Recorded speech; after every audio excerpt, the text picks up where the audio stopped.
One stormy night, a rancher in the remote hills of Wyoming stumbled upon a mare giving birth on the open mountainside. But what was hidden inside her would change everything he thought he knew about nature and life itself. It was a dark, thunderous October evening when Ethan Blake, a seasoned rancher with more than 40 years of experience, made his final rounds across his quiet property nestled in the rolling hills of Wyoming. The wind howled like a wounded animal, rain slashed sideways, and lightning lit up the sky in jagged bursts.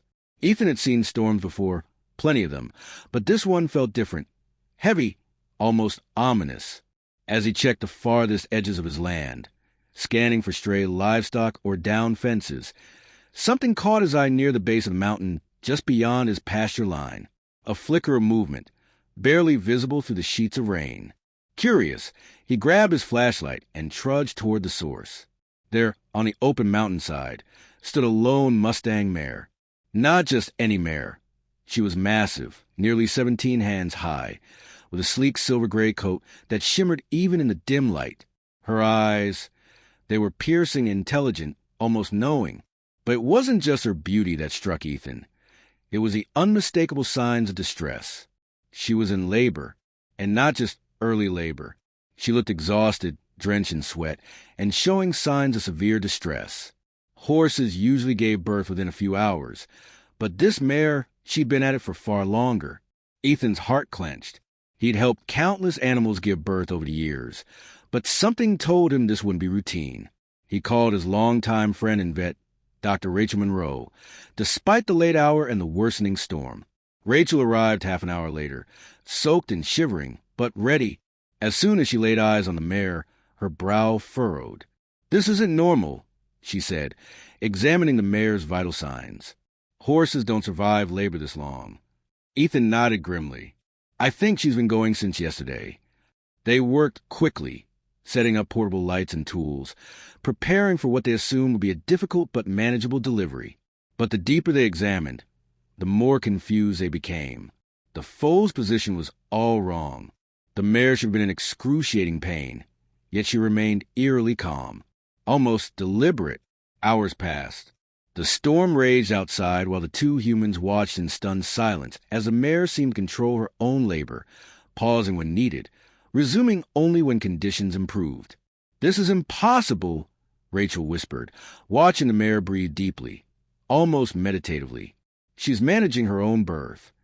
Concerned and fascinated, Rachel called in Dr. Daniel Reyes, a veterinary obstetrician from university. He arrived after battling treacherous roads, his skepticism fading the moment he saw the mare. "She's not just giving birth," he murmured. "She's choosing how to give birth." His ultrasound revealed something that left both vets speechless. The foal inside her wasn't developing like a normal horse. Its skeletal structure, organ placement, even its brain activity, nothing matched known equine biology. "It's not just a foal," Daniel said, shaking his head. "It's something else." The mare's labor intensified as dawn began to break over the battered ranch. Then, finally, after hours of struggle, she gave birth, not once, but twice. The first colt was beautiful, healthy, silver-gray like its mother, perfectly formed. But the second, that's when the real shock hit. The second foal was white, not just pale but glowing as if it carried light within its very being. It stood minutes after birth, moving with a grace and awareness no newborn should possess. Rachel scrambled for her camera. "Are you recording this?" Daniel knelt beside the white FO, running his hands along its body. Every test he ran defied logic. The foal's neurological development was advanced by months, maybe years. Its muscles, bones, eyesight, all mature beyond anything seen in a newborn. Then came the blood tests. The white foal's DNA didn't match its twin. In fact, it didn't match any known species. "I've never seen anything like this," Dr. Rachel whispered, staring at the results. "It's like they're not even related." Word spread fast. Within hours, top scientists and veterinarians arrived. Dr. Olivia Hart, Dr. Marcus Lynn, Dr. Naomi Patel, and others, drawn by reports of medical miracle or anomaly. Tests continued. Scans confirmed the impossible. The white FO showed brain activity patterns typically found in highly intelligent species. And then, something stranger happened. The FO began responding to their conversations. Not just sounds, actual words. When someone mentioned genetic modification, it turned and walked directly to the speaker, observing their work with intense curiosity. When Olivia discussed neurodevelopment, the FO approached again, listening intently. It understands us, Marcus realized. It's learning from us. Tom, who had stayed silent until now, hesitated before speaking. There's something I haven't told you. He explained how he'd seen the silver mare weeks earlier, always watching from a distance, circling the ranch like it was mapping the land. And the night before the birth, she wasn't alone. There were others, he said quietly. 4, maybe 5. They gathered at the edge of my property, like they were waiting for something. Naomi checked the geological data of the area. This land sits above one of the largest quartz crystal formations in the state, she announced. The electromagnetic field here is unusual. Marcus connected the dots. If this mare was genetically modified, maybe it was programmed to seek out specific locations. Maybe this place has significance. Then came the most shocking discovery yet. The mare led them to a corner of the barn. She pawed at the ground in a pattern that suggested something buried beneath. Ethan dug 2 feet down and unearthed a metallic object unlike anything they'd ever seen. Smooth, shifting colors, covered in strange symbols. This was placed here intentionally, Olivia said. She brought it here to hide it and to give birth to the white FO. When the FO approached the device, the symbols began to glow, matching the color of its coat. The air around them vibrated with energy. Then, without warning, the device projected holographic images into the air. Star maps, genetic sequences, timelines stretching back centuries. My God, Marcus whispered. It's communicating. The FO moved to Dr. Naomi's laptop and impossibly began typing. Genetic Preservation Project. Earth Species Enhancement. Timeline critical. Everyone froze. Is this telling us, Olivia began, that it was created as part of some kind of survival program? The FO typed again. Environmental collapse imminent. Genetic diversity essential. Intelligence augmentation necessary for survival. The room fell silent. You're saying? Ethan said slowly. Something knew the planet was in danger and created you to help save it?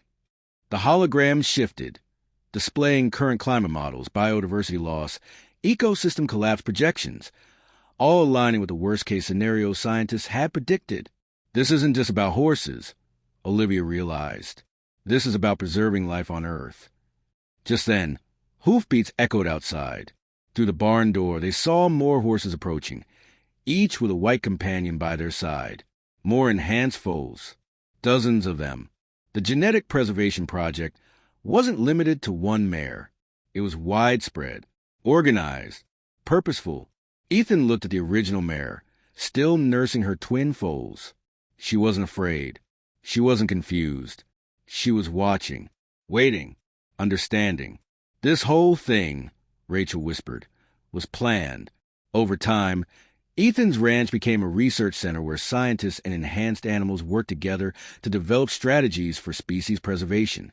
The white FO, named Lumina, continued to amaze everyone with her intelligence and compassion. Her sibling, Hope, bridged the gap between the natural and the enhanced, symbolizing unity. The mare's choice of Ethan's barn hadn't been random.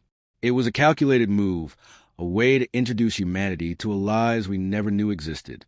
The buried device and its messages hinted at a long-term effort, generations in the making, orchestrated by forces beyond human understanding. And Lumina's final message rang true. More will come. Preparation must begin. Cooperation essential. Across the world, similar stories began emerging, sightings of enhanced animals working alongside humans in conservation efforts. What started with a single act of kindness had opened a door to a new era, one where cooperation between species might determine the future of life on Earth. Moral lesson. Sometimes the greatest miracles come from unexpected places, and the smallest act of compassion can spark the biggest changes in the world. If this incredible story moved you, please hit that subscribe button and ring the notification bell so you never miss another tale of wonder and mystery. Like this video and share it with anyone who believes in the power of nature, science, and hope. Leave a comment below. Tell us what you think about the idea of enhanced animals helping preserve life on Earth.